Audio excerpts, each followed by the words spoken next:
Welcome to week 2 of virtual Kinstretch. Today I'm coming at you from my living room, change it up a little bit. So today what we're going to do is we're going to focus on lower back pain especially. And for those of you, my patients who have come to me with lower back pain, you've heard me talk to you ad nausea about the correlation between hip mobility and lower back pain. What we're going to focus on today is a combination of hip mobility as well as lower back stability, control, and strength as well. So today all you'll need is a ball, and I promise we'll actually use it this time. And we are going to start in this quadruped position. So what we're going to do, we're going to start off with our right leg first. So from this quadruped position, you're going to take that ball, you're going to put it behind your right knee. Now as we go through this exercise, what I want you to focus on is I want you to focus on your lower back and your pelvis. Where our hip joint actually starts is on the side of the hip here. So as I go through this hip carve, what I want you to imagine is a glass of water or your favorite beverage on your back. That beverage should not spill. So as I go through this, I shouldn't be trying to make that circle, right? Obviously that whatever was on my back has fallen because as I go through this motion, I'm not using my hip, but I'm using my pelvis and my lower back. Another example is as I come back into hip extension, we don't want to see that lower back arch and give way, right? There's the difference between that and that. The second one, all of that motion is coming from my hip, not the lower back. So from this position, what we're going to do, we're going to get started by pulling our heel towards our butt. We're going to bring this hip back into extension, making sure core is nice and tight. We're not arching our lower back. Once we feel like we've hit that roadblock, we're going to rotate outside of the knee up towards the ceiling. You're going to try and maintain that without rounding that back at all. Pulling up towards your elbow and down. We're going to go 2 more of those nice, slow control, following my pace. Heel back, hit that roadblock. Rotate outside of the knee up towards that ceiling. Maintain that knee height as you go up towards the elbow. And down. 1 more, follow my pace. Nice, slow control. Nothing else is moving except for that hip. Pulling up towards the elbow and down. Hip should be warm. You should start sweating a little bit. We're going to reverse that. Those were only half reps. So we got to go back the way we came. So pulling that knee towards your elbow. Again, not through here. Just from that hip. Swinging that leg out without rotating through that lower back. Coming all the way back. And down. 2 more up towards the elbow, rotating out, swinging that all the way around, working through that range, and down. Last one, up towards the elbow, rotating around, swinging it back, and down. We're going to do the same thing, but on the opposite side. So you're going to take that ball, you're going to put that ball behind your knee. Squeeze your heel to your butt. What this does is this engages our hamstrings as we go through this entire range of motion. We're going to go back first. We're going to pull that heel towards our butt. Again, not arching that lower back. We're going to rotate that outside of the knee up towards the ceiling, maintaining that knee height up towards the elbow and down. Again, pulling that hip back, fighting for control, fighting for range of motion. Pulling that outside of the knee up towards the ceiling, maintain that knee height to the elbow. Back 1 more, hip extension, rotating out, pulling outside of the knee up towards the elbow and down. Reverse, stay at my pace, up towards the elbow, swinging out, back and down. 2 more, up towards the elbow, swinging it out, around, back, down. Last 1, elbow swinging out, around, and down. Next thing we're going to do is we're going to work through our segmental cat-camel, similar to what we did last week. So if you haven't had the chance to watch the video yet, cat-camels or cat-cows, whichever you prefer, focus on spinal flexion and spinal extension, except we're going to take that 1 step further by working towards controlling segmentalization. There's 26 movable vertebrae in our body, and we want to be able to control each individual joint. So what that's going to look like is we're going to start on our butt, work our way up towards the top of our head. So if we start fully rounded, I'm going to maintain that rounding through my mid-back and my upper back, and I'm going to start dropping my lower back, my pelvis, arching down, continuing to work my way up the spine, segment by segment by segment, making sure not to move the vertebra on top until we've fully maxed out our range of motion from below. So we're going to reverse that now. So we'll all start in this arch position, looking up towards the sky. We're going to start with our pelvis, rounding first through that pelvis, then through that lower back, follow my pace, through the mid back, pushing up, spreading those shoulder blades, and finishing by tucking that chin down. We're going to reverse, drop that pelvis down, segment by segment, working through spinal extension. Now, if you've done these a bunch, you can challenge yourself by starting at the head first. That's going to be a little bit more challenging. If you're still new to this, we're going to do one more each way. So you're going to round through that lower back first, continuing to squeeze out more flexion. Squeeze, squeeze, squeeze, focusing on where it's very difficult for you to control one segment at a time. Where does it feel like you move 3, 4, 5, 6 vertebrae at a time in a block? And it's really difficult for you. All right, next thing we're going to do is we are going to work through this 90-90 position. So we're going to do some hip mobility work out of this position. So for those of you who are new to this position, what this 90-90 position is it's 90 degrees in our front leg, 90 degrees in our back leg. Our back thigh should be parallel with our front shin.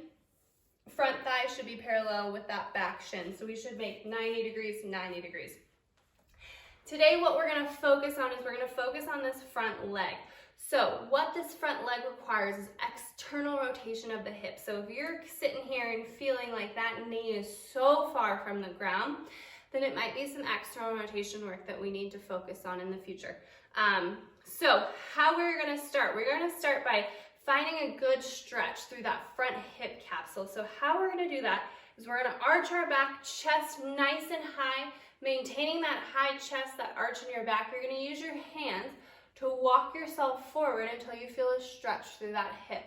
That stretch should feel deep into that hip, almost like you couldn't put your finger on it, but it should feel somewhere kind of back in this hip or deep in this anterior hip. Now you're just going to hang out in this stretch. I'm going to explain to you what we're going to do next. So the next thing we're going to do is we're going to do a pales and rails contraction out of this position. Pales and rails stands for progressive angular isometric loading, regressive angular isometric loading. There will not be a test at the end of this. All that essentially means is we're going to engage the stuff we're stretching and engage the opposite tissue. So in a second, what that's going to look like is we're going to imagine that there's a weight scale underneath our ankle, and you're going to take that ankle and you're going to drive into that weight scale, ramping that scale or ramping that weight up. Now, nothing is going to actually move. This is an isometric exercise, meaning we're training the muscles and the joints without actually moving the joint. So, again, you can use your hands as kickstands if you need. To challenge yourself a little bit more, go onto either the fingertips, or you can work into controlling yourself without putting any weight on your hands. So we're going to start out nice and light at about 5% effort. You're going to push this ankle down into that ground, imagining it's pushing into that weight scale. We're going to ramp up to 10% effort, pushing a little bit harder. You can feel that tissue kick on. We're going to go 15% effort, 20% effort, and we're just going to hold there for 5, 4, 3, 2, 1. You're going to slowly relax. Now, you're going to try and lift that ankle up off the ground towards your face. I don't want that ankle to actually move. So if you can get that foot off of the ground, you're going to lean even further into that stretch. Again, we're going to go 5 seconds nice and light at first. Just trying to pull that ankle up towards your face. Nothing's going to move, but you're going to feel the front of your hips start to work. 2, 1, relax.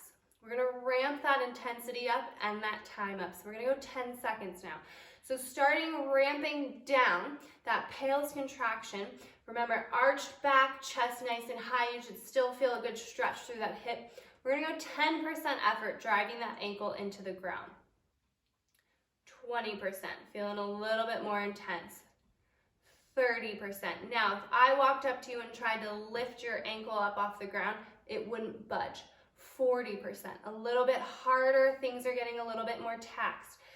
50%, you might start shaking, that's totally normal. 60%, we're gonna hold there for 10, 9, 8, 7, 6, 5, 4, 3, 2, slowly ramp down that contraction. Stay there. Try and lift that ankle up off the ground. Again, that is the intention we're trying to create. Just the ankle's not going to move. Hard as you can, pull that ankle up off the ground. Feel that hip work. 8 more seconds. Keep pulling. 7. Hard as you can. 6. Keep that arch, back arch. 5, 4, 3, 2, 1. And slowly relax. All right. What we're going to do is we're going to get into that opposite 90-90, but rather than just switching, we're going to do it actively. So from this position, you're going to follow along with me. We're going to take our left knee, we're going to drive that left knee to the ground. We're going to swivel on that right ankle. We're trying to pull these knees as far apart as we possibly can until you feel like you can't pull any further without that left knee coming off the ground. You're going to continue to, as you transfer your weight, you're going to continue to pull those knees apart, pull those knees apart. Continue to pull those knees as you slowly relax into that opposite 90-90. Now, make sure you're in a good 90-90, adjust as need to. And we're going to get into this stretch on this right hip capsule. So again, we're going to arch our back, chest nice and high, and we're going to use those fingertips to walk ourselves forward until we feel a good stretch through that hip. We're going to hang out here for about 30 seconds, and then we're going to work through our pales and rails contractions. Now again, just to reiterate, we're working isometrics, meaning the joint is not actually moving. So nothing in our body is actually moving. And why isometric training? It's the safest way to train your joints without essentially injuring them. So we're going to start off nice and light with this ankle. Remember that weight scale's underneath that ankle. We're trying to push into that weight scale. You'll feel the glute kick on. We're going to go 5% effort, nice and light. Working up to 10%. Pushing a little bit harder at 15%. Holding at 20 for 5, 4, 3, 2, 1. Slowly relax. Stay in that position. Try and lift that ankle up off the ground. Ankle's not going to move. Holding 5, 4, 3, 2, 1. Slowly relax. Walk yourself a little bit deeper into that stretch. That foot should not be going numb or tingly. If that foot is starting to tingle or go numb at all, back off that stretch a little bit. This should not be painful in the knee either. So again, if you're feeling any pain in that knee, back that stretch off. If you're in this position and you don't feel like you have that stretch, rather than just collapsing down and trying to work through that superficial tissue, what I'd rather have you do is take your upper body and rotate your upper body and your torso towards that back knee while keeping that front knee on the ground, and you should feel a good stretch from that position. We're going to go round 2, ramping a little bit more intense. So weight scales underneath that ankle, driving down at 10%, 20%, 30, 40, 50. Things might start shaking. Drive down at 60. I shouldn't be able to lift your leg off the ground. Hold 10, 9, 8, 7, 6, 5, 4, 3, 2. Stay in that position. Just relax the contraction. Try and lift that ankle up off the ground. Working hard as you can. 100% effort. Pull. 10, 9, 8, 7, 6, 5, 4, 3, 2, one, and slowly relax. Now, it's only fair that we have to go back the way we came in that 90-90 transfer. So if you want to challenge yourself a little bit harder, either go on those fingertips or no hands at all, taking that right knee, driving that right knee into the ground, lifting that left ankle, trying to spread these knees apart as much as you can, continuing to pull, continuing to pull, continuing to pull as you shift that weight. Keep pulling, keep pulling, keep pulling, keep pulling as you transfer and down. We're gonna do 2 more of those just because they're so much fun. We're gonna reverse. So left knee is gonna go into the ground, right knee is gonna pull, continuing to pull, keep pulling, keep pulling. Knees are pulling apart as we shift that weight. Keep pulling, keep pulling, keep pulling, and gently set down. Catch your breath. We're gonna go last one. Now, if you are cramping, try and fight through that cramping as much as you can. What that is that's neurological confusion. So it's your brain telling your body that in this position it's gonna hurt itself. When in actuality, it's not going to hurt you, but your brain just has no idea what to do in this position because it's never been in this position. Try and fight through that cramp as much as you can. If you need to shake it out, and then come right back into that position. So again, driving that right knee into the ground. Last one, make this one your best one yet. As you drive that right knee, lift that left knee up off the ground, continuing to pull those knees apart. Keep pulling, challenge yourself all the way through. Keep pulling, keep pulling, keep pulling. There should never be a rest. Keep going, keep going, keep going, and gently set down. All right. Next thing we're gonna do is we're gonna go back into a variation of our segmentalizing of the spine, but we're gonna focus on the pelvis and the lower back specifically. Now this is a little bit of a weird position, but you're in the comfort of your own home and nobody's watching, so it's not a big deal. But from this position, what we're gonna do is we're gonna come into this quadruped position. So wrists are gonna be right under your shoulders, knees are gonna be right under your hips. From this position, you're gonna come down onto your elbows. You can either go palms open so that you put your head on your palms, or I don't care, I know my rug is clean, so I'm gonna put my head on my rug. You're gonna take the crown of your head onto the ground. Now, as we go through this, all of your weight should be on your elbows, nothing should be on the head. We're gonna tuck our chin down as far as we can. Again, just like last week, I'm gonna talk a little bit weird because my chin is tucked. From this position, what we're gonna do is we're gonna work on tilting our pelvis and our lumbar spine. As we go through this, we should not sway our weight forward or backwards. We should stay completely solid and just tilt from our pelvis. So again, all that weight on the elbows, crown of that head, top of the head on the ground. We're gonna roll our body weight forward until we make a nice triple chin. That chin should be right at our chest. From this position, as we arch and round our back, what this position does is it eliminates my mid-back from helping or assisting at all. So again, I don't want to see any swaying of the body. We should stay completely still. We're going to do 4 of these. All we're going to do is we're going to arch our back, arch our pelvis, and round our pelvis. 3 more, arching our back, and rounding our back. Good, no body weight should be swaying. All that body weight should be on our elbows. 2 more, arching our back and rounding our back. Last one, try to squeeze out all of the movement you have. Arch that back and round that back. Now we're gonna do 2 more of those each way, but what I wanna do is try and segmentalize up the spine as far as we can.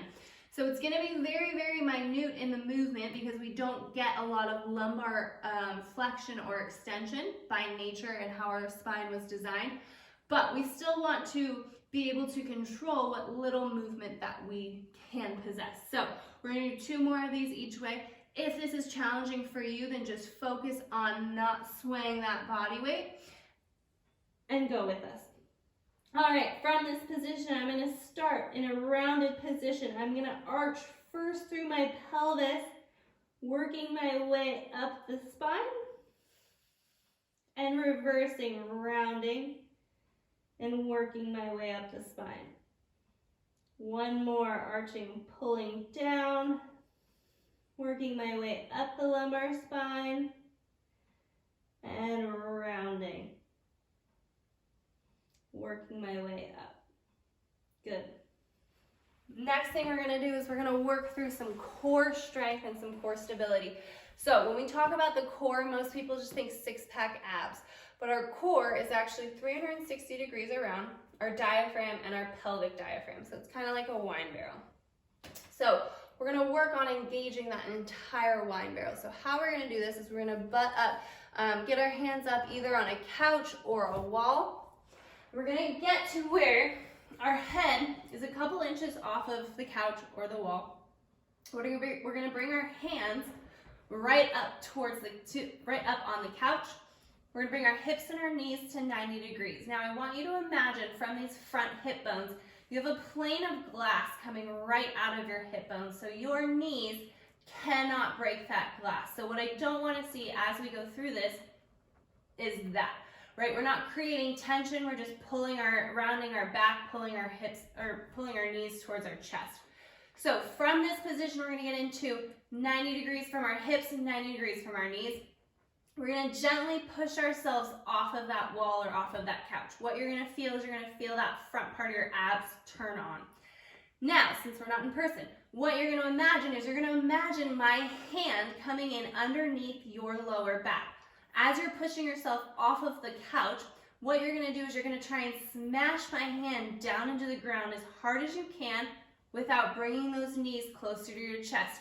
You should feel engagement through that entire system, so 360 degrees around.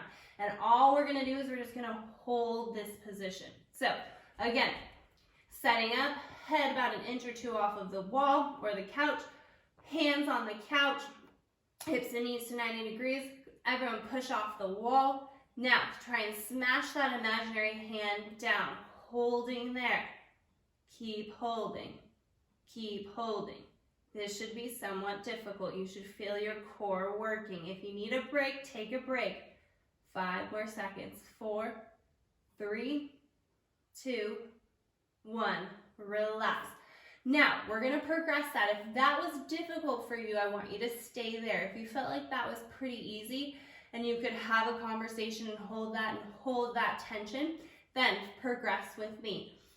We're going to push ourselves off the wall, drive that imaginary hand, smash that imaginary hand, hold that position. We're going to take our right knee. We're going to slowly extend that right knee out, holding there. 3, 2, 1. Come back. Other side. Extend that leg. You should feel that tension throughout your entire core. Nothing should change as you move. Come back. 1 more each leg. Slowly extend, hold, hold, hold. If you need a break, take a break. Reverse. Last one. Extend that leg out. Hold, hold, hold. And relax. Last thing we're going to do to finish up this lower back and hip class is we're going to flip onto our stomachs and we're going to work through hip mobility and control. So we're going to revert back to our hip cars, but we're going to do it from the prone position. So from this position, because the ground is in the way, we're only going to be able to achieve half of that circle. That's okay. It'll be difficult enough. Now, this front hip bone, what I want you to try and imagine is I want you to try and imagine it's glued towards the ground. So as we go through this, what I don't want to see is I don't want to see that. Again, that's not coming from the hip, that's just coming from the rotation of the pelvis. So if you want to take that ball, you can take that ball, you can put it behind your knee. We're going to do 2 of these to finish off. So follow me. You're going to lift that knee up off the ground. We're going to rotate outside of the knee up towards the ceiling. You're going to try and pull knee up towards armpit as far as you can until you feel like you can't go any further without that hip coming off the ground. Take a breath, lift that knee. We're going to reverse, going back the way we started. Pretty difficult, huh? Last one, make this one your best one yet. Lift that knee off the ground, rotate outside of the knee up towards the ceiling, trying not to change your hip. Gently set it down when you feel like you can't go any further. Catch your breath, lift, and swing it back around. We're gonna do the same thing on the other side. 2 of these to finish off the class. Lifting that knee up off the ground, rotating outside of the knee up towards the ceiling, trying to pull up towards the armpit as high as you can until you feel like you can't go any further. Catch your breath, lift, and reverse. Last one, make this one your best one yet. Lift that knee, rotate, pull, pull, pull, pull, pull, and gently set it down. Catch your breath, lift, and reverse. All right, that wraps up our class for the hip and the lower back. Thank you guys all so much for watching. Make sure to tune in next week for your next virtual Kinstretch class. Enjoy.